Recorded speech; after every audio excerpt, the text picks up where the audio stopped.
And Brian is joining me on the 7-year anniversary show. How's it going, man? I am. What's going on, man? Congrats on the 7 years. Yes, sir. I'm glad things are really doing well for you, man. Congrats. Appreciate it, man. Thank you for taking the time. Usually I'll do the show at 7, but, you know, it's the anniversary. I got to do things a little bit extra. I'm at That's 2 right. hours. So, that's right, man. So I'm glad to have you on. Let's Thank you for having me again. Yeah, so obviously, I mean, before we get caught up in your wrestling career at the moment, obviously, wrestling world has lost some big names in the last month or so. It sure has. For Johnny Valiant, to Bruno Sammartino, and I didn't even realize this until late last night, but Mr. Number 1, Paul Jones. Paul Jones passed away as well. Yes, sir. I'm familiar with Valiant. I'm obviously familiar with Sammartino. I'm not familiar with Paul Jones per se, but he's a big deal to a lot of people. I've seen a lot of people pay homage to him. Your thoughts on the 3 wrestlers that we lost and what they meant to you as a fellow wrestler like yourself.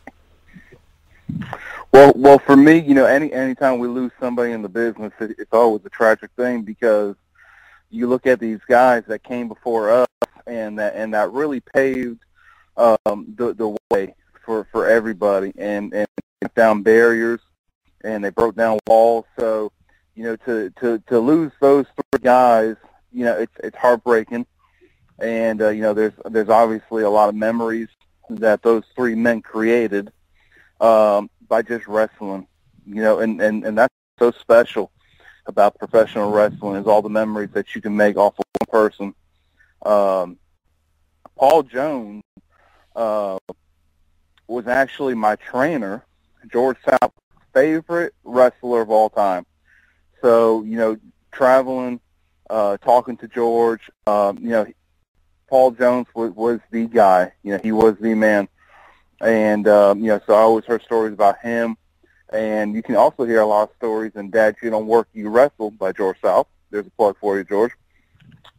So you can get back to Bruno. I mean, Bruno, man, he had the longest reigning championship of all time back in WWF. And, you know, everybody was I can't even come to terms with the word, but when Ivan Koloff beat him, the championship, I mean, back then, you know, it was unheard of, you know, because he was the longest reigning champion. But to lose those 3 guys, you know, it's heartbreaking to everybody. And that's what wrestling in the day. You know, you got to train like those guys, and everything that they did. It provided the foundation for us younger guys. And, you know, everybody's given. And I'll be this weekend, you know, we're going to do some stuff for those 3 guys. And, you know, our thoughts and prayers go out to each and every one of those families. It's definitely heartbreaking to lose all 3 men and what they've meant to the sport and how they have paved the way. Bruno passing definitely affected a lot of people, considering how much he meant to so many guys. And for that legendary championship reign that you referred to, he held on to that title for over 2,000 days in an 11-year span. That is unheard of in today's wrestling. You'll be lucky if you held a title for a year. He held it for 11 years. That's right. That just shows that he was relied on so much, and when his name was called, he stepped up to the plate. And and you know, I'm sorry, but when it comes to Bruno, you know, you can tell about the respect that everybody had from him, because a picture was posted. I think it was yesterday, or maybe this morning, but Madison Square Garden put a big thing on their Titantron, you know, for Bruno. And, you know, to me, you know, that speaks volumes. because sometimes when people hear of a professional wrestler, they're like, no big deal. But if you think about all the stuff that he did for the business and outside the business that opened up doors for everybody, that deserves a lot of respect, itself. Yeah. Born in Italy, raised in Pittsburgh. City was a third home because he sold out Madison Square Garden every single time. And the Paul Jones, respect to him, very, very well respected individual.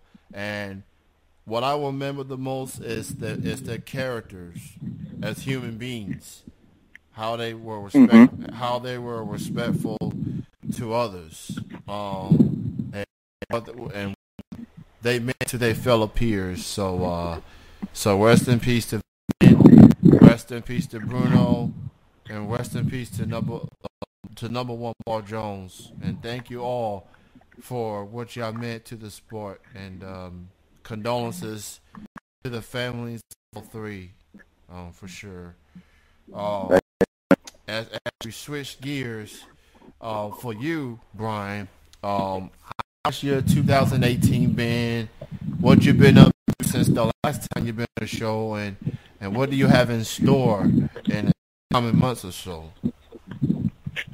Well, it's actually been going pretty good. I've been back in the gym a lot more right now. I've been out of action for a few months. I got an injury back in July down in Havelock, North Carolina for Shockwave wrestling. And, unfortunately, I wasn't able to compete for, a few months after that. And, just about maybe three or 4 weeks ago, I got a call from the same promoter for Shockwave and asked me if I wanted to come back. And I told him, yeah, man, absolutely. Shockwave is definitely my home. And this Saturday night, April 21st, both for North Carolina, Shockwave returns, and I will be there. After 8 long months, I'm making my return to the ring. I don't know who I'm going up against, but it doesn't matter because I'm ready. And, you can expect a lot of big things this year alone. I got a few dates. I'm trying to book right now for Kentucky, Tennessee, and I got a little something going on down in Florida too. But I can't touch too much on that subject right now until I get the final word on everything. But it's pretty big. So I'm training real hard for that. When I started getting back into the gym and just growing up, over the past few months, man, you start to realize things, see things in a different light when you're outside of the ring.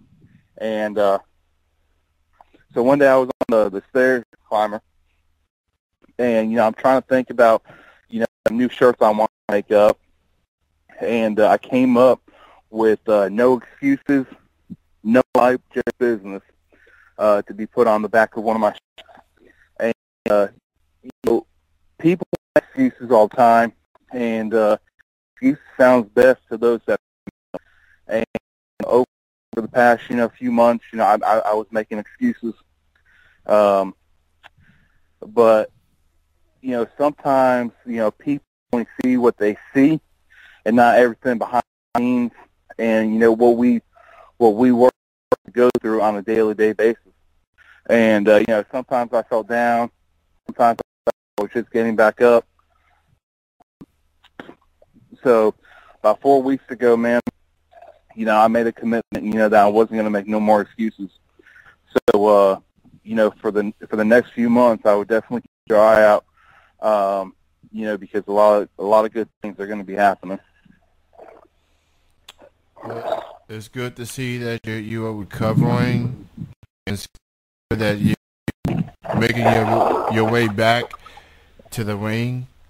As far as your road to recovery, what do you consider the biggest challenge that you faced? Was it just the eagerness trying to get back? Was it knowing or not knowing when you was able going to come back, what do you consider the biggest challenge you faced as you was recovering? Well, I think the biggest challenge was, stepping back and, seeing all the boys that you perform with, day in, day out, and they're getting to do something that you love. And, so that was the biggest challenge. And, for a while I stopped watching wrestling because the more I watched it, the more impatient I got. And, I didn't want to wait any longer. And I thought I can go, but I knew I really couldn't. So, the challenge was time, and learning to be patient. Good things, will come to those that wait. So, I waited a long time to make sure I was fully healed. And, so I got back to the gym and I started doing, all my routines again and starting to prep with the food, just to come back a lot better and, just to make myself, more healthy to prevent anything. And I changed up, my workout routines, just to, for the longevity part, I was thinking short term.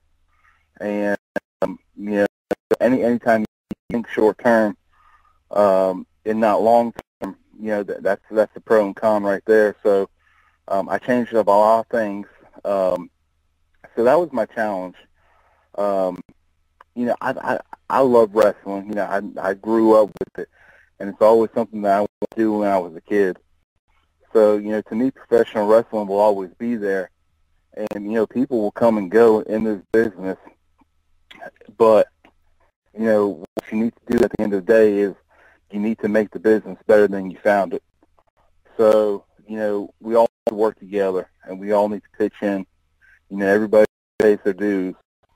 So, I'm just eager. I'm pumped. I'm nervous about today. Because that was my home for a long time. And, my last match, I actually had Ron Simmons there. And, he was at his table, and he actually took the time to watch our match.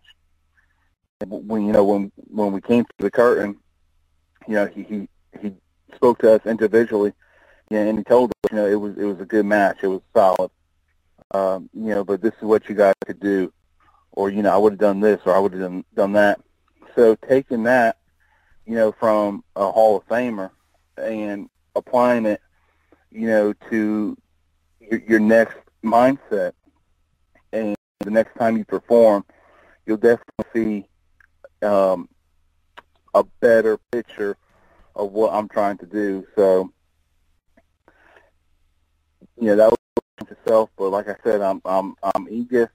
I can't wait to be back Saturday, Beaufort, North Carolina. It's on Shockwave Wrestling. Shockwave Wrestling coming to you this weekend. Go check my friend out, making his highly anticipated in-ring return. He's feeling like Daniel Bryan. He's coming back, man. He's on anybody that's coming this way. So watch out, Shockwave Wrestling. More importantly, support Indy Pro Wrestling. Support your local wrestlers out there. They put a lot of heart and soul into what they do. There's more wrestling than what you see on TV, and most of the wrestlers that you see on TV, they start somewhere. They started at the Indies. So if you could support the indie wrestling as much as you support what you see on TV, that's gonna make things even greater. So yeah, you're totally right, man. So nowadays, back then, the wrestling business was kept a big secret. But today, it's a great time to be a pro wrestling fan because of everybody that's coming to all these big promotions and everything that they're showing as far as the behind the scenes footage and pictures and stuff like that. because that's what fans are really into. You know, they're interested in this business. So, you know, now's the perfect time to be a fan. You know, a lot of major things have happened in the past 2 weeks, ever since New Orleans, and it's only fixing to get better. So, yeah, I'm excited myself because every day, you know, something, you know, changes. And, you know, if you think about it, man, you know, there was a lot of Carolina boys on your pay-per-views. Oh, yeah. New Orleans. So, you know, you just never know. And, you know, I'm happy for everybody, you know, that had the opportunity. I'm happy for everybody that has been signed, you know, because that, you know, it takes a lot of hard work and dedication, you know, and, you know, I'm just happy for everybody. One of those Carolina boys is someone that I've interviewed in the past, Cedric Alexander, who won the Cruiserweight title. And I interviewed him nearly 6 years ago, back in his Ring of Honor days. And when he won that title, I was excited. I was excited for him. He's put a lot of hard work, very dedicated to his craft, and then when he took the world by storm in that Cruiserweight Classic, and it took him some time, you know, but he's there now. He's on top of 205 Live right now, and things are only going to get better from here on out for Cedric Alexander. So I'm happy for him. And how about Charlotte? Carolina people ended the streak. Yep. You know, she's for that's got to be a lot of pressure every time you step foot in that ring, being the daughter of one of the greatest wrestlers of all time. And not only does she live up to expectations, she's far past those expectations. You know, she doesn't let the pressure phase her one bit. She's just out there doing her thing. So Carolina was represented there at New Orleans. So it was quite a weekend, to say the least. Oh yeah. And, you know, me being a Saints fan, that made me happy too. I'm just glad that nobody referred to it as the Silver Dome. I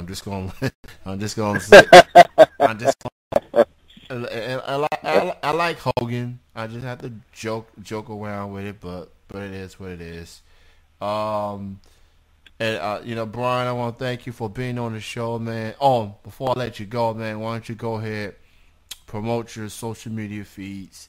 Where can people check you out? Twitter, Facebook, Instagram, and any other links out there?